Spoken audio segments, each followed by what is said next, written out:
অহনে সুদখুরি আমার হিগাই ইসলাম।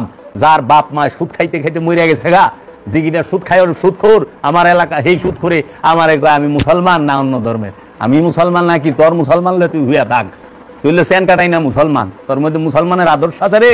আমি সেন কাটাই না মুসলমান, আমি আদর্শের মুসলমান, আমি বাবা জাহাঙ্গীরের থেকে শিক্ষা নেওয়া মুসলমান।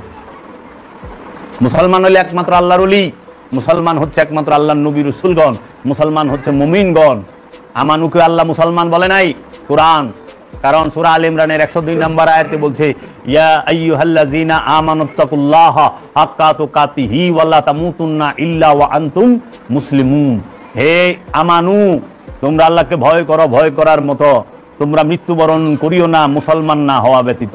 মুসলমান না হইয়া মারা যাইতে মানা করছে কে? আল্লাহ।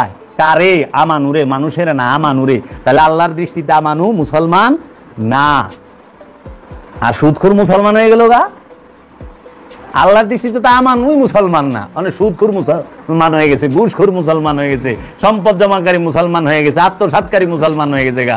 সুদখোরি আমার হিগাই ইসলাম।